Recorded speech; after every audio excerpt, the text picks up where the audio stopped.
జాతస్య హి ధ్రువో మృత్యుర్ధ్రువం జన్మ మృతస్య చ తస్మా పరిహార్యేదే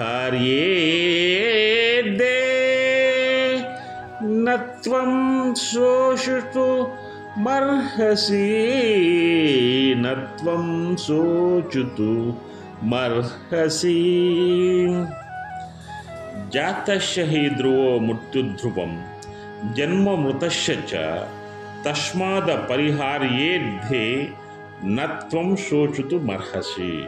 జాతస్య అంటే పుట్టిన వానికని, మృత్యువు అంటే మరణము అని, ధ్రువోభి అంటే నిశ్చయముగా అని, మృతస్య అంటే చనిపోయిన వారికని అంటే మరణించిన వారికని, జన్మచ అంటే పుట్టుకయును, ధ్రువం నిశ్చయము, తస్మాత్ ఆ కారణము వలన, అపరిహర్యే తప్పింప శక్యము కాని, అర్థే ఆ విషయం నందు, త్వం నీవు శోచితం దుఃఖించుటకు నా హర్షతే తగవు.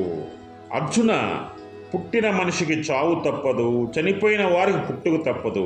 తప్పనిసరియగు ఈ విషయమున నీవిక శోకించుట యుక్తము కాదు.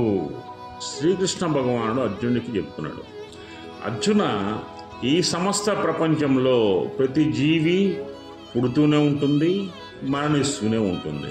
వృక్షాలు ఉన్నాయి, అవి పుడుతూనే ఉంటాయి, పళ్ళు ఇస్తూ ఉంటాయి. సమస్తము మానవ జీవితానికి, మానవులకు జీవితాహారాన్ని అందిస్తూనే ఉంటాయి. ఒక దశలో అవి క్షీణించిపోతుంటాయి. అదేవిధంగా పంటలు, మానవ జీవునికి ఆహారాన్ని అందించే పంటలు, అన్ని పంటలు కూడా, వరి ఉంది, అది మొక్క నాటుతాం, వరి పండుతుంది, ఆ ధాన్యాన్ని మనం తింటాం, మళ్ళీ వరిని తీసేస్తాం, మళ్ళీ కొత్త వరి మొక్కలు నాటుతాం, మళ్ళీ పంట వస్తుంది, మళ్ళీ తీసేస్తాం, మళ్ళీ కొత్త వరి మొక్కలు నాటుతాం.